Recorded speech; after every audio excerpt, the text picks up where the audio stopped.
ఆంధ్రప్రదేశ్ రాష్ట్ర వ్యాప్తంగా నివాసిస్తున్న లక్షలాది మంది ప్రభుత్వ ఉద్యోగులు అంకితభావంతో పనిచేసే ఉపాధ్యాయులు మరియు విశ్రాంత జీవనం గడుపుతున్న పెన్షనర్లందరికీ ఒక అత్యంత ఇంపార్టెంట్ అప్డేట్ అయితే వచ్చిందండి. కొన్నేళ్లుగా పేరుకుపోయిన వివిధ రకాల పెండింగ్ బిల్లుల చెల్లింపుల విషయంలో ప్రస్తుత కూటమి ప్రభుత్వం ఒక కీలకమైన మరియు సానుకూలమైన అడుగు వేసింది. రాష్ట్రంలోని ప్రభుత్వ ఉద్యోగులందరికీ సంబంధించి మొత్తం 7,358 కోట్ల రూపాయల పెండింగ్ బిల్లుల విడుదలకు ముఖ్యమంత్రి నారా చంద్రబాబు నాయుడు గారు అధికారికంగా గ్రీన్ సిగ్నల్ ఇచ్చారు. ఈ భారీ మొత్తం విడుదల అనేది కేవలం ఒక సంఖ్య మాత్రమే కాదు, ఎంతో కాలంగా ఆర్థిక ఇబ్బందుల్లో ఉన్న ఉద్యోగుల కుటుంబాల్లో కొత్త ఆశలు మరియు వెలుగులు నింపే ఒక గొప్ప శుభపరిణామం.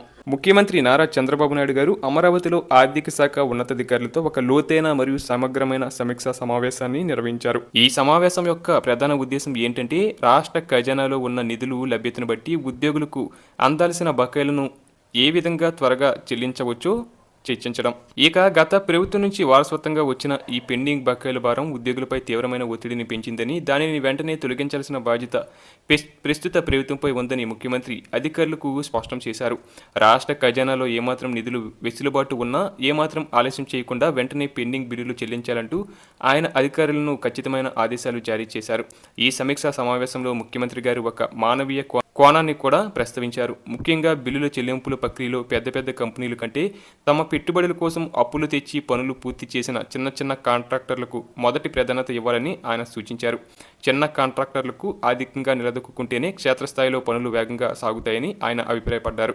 గత ప్రభుత్వ హయాంలో జరిగిన లోపాలను సరిదిద్దుతూ ఉద్యోగులకు ఆర్థిక వెసులుబాటు కల్పించేలా తాను గతంలో ఇచ్చిన ఆదేశాలు ఏ మేరకు అమలవుతున్నాయో ఆయన అధికారులను ఆరా తీశారు. దీనికి సమాధానంగా నిధుల లభ్యతను బట్టి దశల వారీగా చెల్లింపులు జరుగుతున్నాయని, మొత్తం 7,358 కోట్ల రూపాయల విడుదలకు అవసరమైన అన్ని చర్యలను వేగవంతం చేశామని ఆర్థిక శాఖ అధికారులు ముఖ్యమంత్రికి వివరించారు. ఇక ఈ 7,358 కోట్ల రూపాయల బకాయిలు పంపిణీ ఏ విధంగా ఉందో మనం లోతుగా పరిశీలిస్తే, ఉద్యోగులకు సంబంధించిన ప్రావిడెంట్ ఫండ్ జీపీఎఫ్ బకాయిలు సుమారు 1,848 కోట్ల రూపాయలు ఇప్పటికే నేరుగా ఉద్యోగుల వ్యక్తిగత బ్యాంక్ ఖాతాలో జమ అయ్యాయి. అలాగే జీపీఎఫ్ అనేది ఉద్యోగులు తమ భవిష్యత్తు అవసరాల కోసం దాచుకున్న సొమ్ము కాబట్టి దానిని వెంటనే అందించడం వల్ల వారికి గొప్ప భరోసా లభించింది.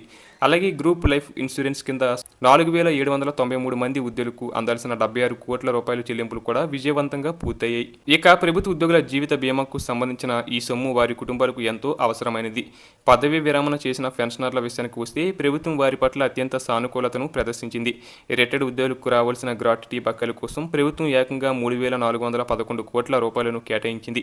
గ్రాట్యుటీ అనేది ఒక ఉద్యోగి తన జీవితాంతం చేసిన సేవలకు ప్రతిఫలంగా లభించే సొమ్ము. ఇది మాలీ వయసులో వారికి కొండంత అండగా నిలుస్తుంది. దీంతో పాటు పదవి విరమణ చేసిన వారు తమ సర్వీసులో దాచుకున్న సెలవులను నగదుగా మార్చుకునే లీవ్ ఎన్కాస్మెంట్ కింద మరో 1,800 కోట్ల రూపాయలను ప్రభుత్వం విడుదల చేసింది. ఈ నిధుల విడుదల వల్ల వేలాది మంది పెన్షనర్ల కుటుంబాల్లో సంతోషం నెలకొంది. అలాగే శాంతి భద్రతల పరిరక్షణలో అహర్నిశలు శ్రమించే పోలీస్ శాఖ సిబ్బందికి కూడా ఈ ప్రకటనలో పెద్దపీట వేశారు. పోలీస్ శాఖకు సంబంధించి అదనపు సరెండర్ లీవుల నిమిత్తం సుమారు 223 కోట్ల రూపాయల బిల్లులు విడుదల ప్రక్రియ ప్రస్తుతం తుది దశలో ఉంది.